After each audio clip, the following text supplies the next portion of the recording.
Bonsoir, bienvenue à tous les deux. Voici Matt Pokora, voici une partie de l'équipe et voici le public. Je vous présente donc un autre Frenchie.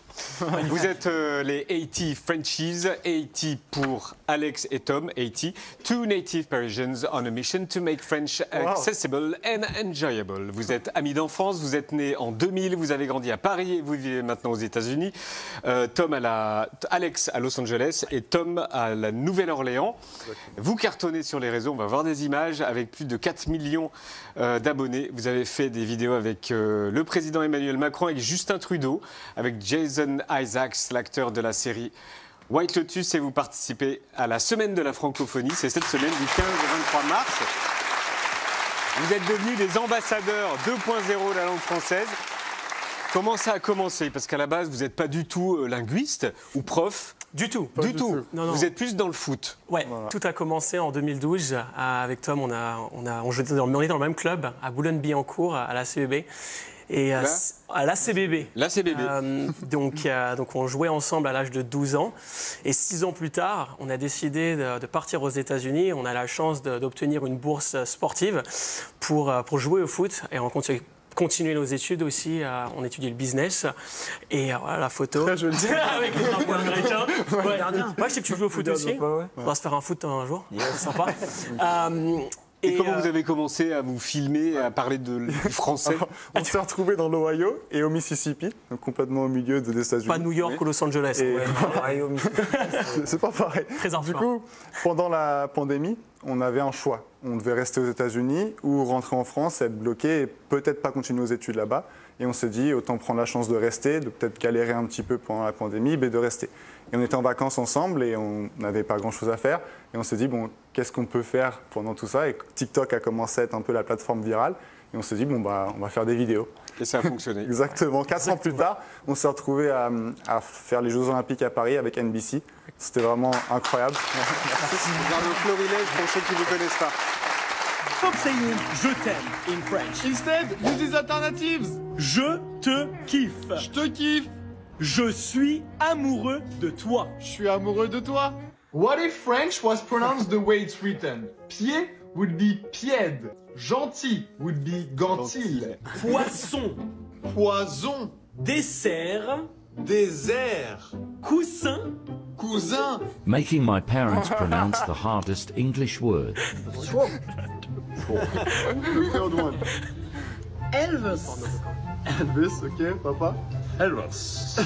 Only 1% of people Can't pronounce these French tongue twisters. So the first one goes. C'est ton tonton sera tondu. Si ton tonton sera tondu. Et quand vous croisez Emmanuel Macron ou Justin Trudeau qu'on va voir, qui contacte qui? L'histoire avec Emmanuel Macron, c'est que c'était le sommet de la francophonie. Et on s'est dit, pourquoi pas faire ce fameux trend qu'on a fait avec pas mal de personnes dans le passé, avec le président, et un peu le challenger. Donc c'est comme ça que ça s'est passé. Et une semaine après, on croise les équipes de Justin Trudeau au Grand Palais et ils nous disent, ça vous dit de faire une vidéo et parler des différences entre le français du Québec et le français de France? On s'est dit, vas-y, why not, let's go. Donc ça s'est un peu fait dernière minute, ça n'a jamais été préparé. C'est assez drôle. Avec Justin Trudeau, on le regarde. Allez. French from France versus French from Canada. The first one is pastèque, Melon d'eau. dentifrice, Pâte à dents. nuggets, Nuggets. C'est un mot anglais. Ça c'est des croquettes ou des croquettes de poulet.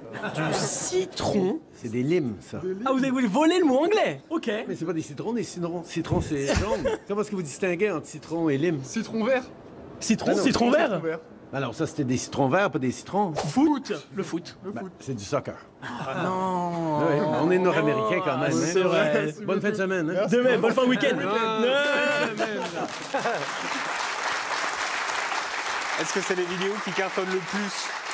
Oui, celles avec des guests. Surtout avec des guests et surtout les homonymes. À chaque fois qu'on fait un petit peu, du coup, on aimerait bien. C'est ce qui marche le mieux. On aimerait bien en faire un ce soir, si c'est possible. Ouais. Avec tout le monde. Est-ce que vous voulez voir celui d'Emmanuel Macron juste avant? Allez. On regarde et après vous faites Et après, on le fait avec tout le monde. D'accord. Un petit cours d'anglais, allez. How would you say a wall in French? Un mur. What about blackberry? Une mûre. Then, how would you say ripe? Mûr. And to finish, what about to whisper? Murmurer. How would you say a ripe blackberry whispers to the wall? Une murmure au mur. Oui, exactement. C'est pas facile. Hein. Non, c'est pas facile. Alors maintenant, vous voulez en faire un. Matt, vous participez. Allez, Comment ton anglais, Matt? Ok. Ah bah j'ai plutôt intérêt à bien savoir parler anglais. Sa femme est américaine et ses enfants aussi. Allez-y. On va commencer avec le premier mot. Comment on dit a glass en français? Un verre. Parfait. Excellent. Maintenant, la couleur green. Vert. Vert. Magnifique. Et comment on dit towards? Vert. Vert. Ah, vous parlez bien l'anglais. Et le dernier, c'était a warm. Comment dire warm? Un vert. Un vert. Et maintenant, si on met Magnifique. tout ensemble et qu'on dit a green worm goes towards the green glass. Un verre vert va vers un verre. Vert. Vert.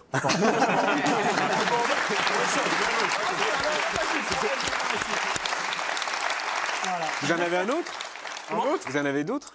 Voilà. Bah, c'est aussi pour ça que le français est si compliqué. C'est que des homophones, il y en a tellement. Au contraire, c'est hyper simple. Vous dites plein de mots, c'est vert. Ouais, mais si tu lis dans si tu parles pas très bien le français. Il fallait dire va vers. Oui, Oui. vert. Ah, tu t'es gouré? Non, j'ai eu le va vers. va vers. Ah bah voilà, parfait. T'as vu mon accent quand même? Pas mal, hein. Pas mal, hein? Pas mal, franchement.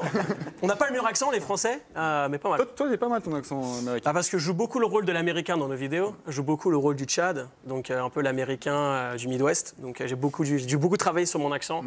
Pas Et moi. Sur certaines vidéos, lui, il est trop fier de son accent français. Ouais, j'aime et beaucoup. il le garde. Ça fait partie de mon identité, donc j'aimerais vraiment le garder. Même si j'espère me faire comprendre aux États-Unis, mais garder l'accent français, ça fait toujours plaisir. Ah, c'est beau. C'est quoi le mot le plus compliqué pour les Américains? En français? Ah, beaucoup. Tout ce qui est en Le premier, gr. En ouais, Bah, j'adore, ouais. oui, Tout ce qui est en les R, mais grec, aussi les sons OU et U. Ouais, C'est et très- E, Ah, E, E, le E. Avec les accents. Le EU, Voilà. Par exemple, EU. si on dit merci beaucoup, ils vont pas dire ça. Ils vont dire merci beaucoup. Exactement. Ouais, mais c'est bizarre du coup. Mais c'est bizarre du coup, oui. Si c'est mal interprété, c'est un C'est peu merci bizarre. beaucoup. Bah oui. Vous parlez anglais ou français à la maison? Avec mes enfants que en français et ma femme en anglais principalement. Et ma belle-fille elle parle un peu français, elle comprend mieux qu'elle ne le parle. Mais ouais, ma femme, elle est. Ah, il faut, ouais. On est tous les deux avec des lui Américains, apprendre. donc C'est on la va même passer chose. par le. Mais Auquel elle regarde les comprend, vidéos elle de arrive, E.T. Frenchy. Exactement. Ouais, c'est vrai, c'est vrai. Bah oui. Franchement,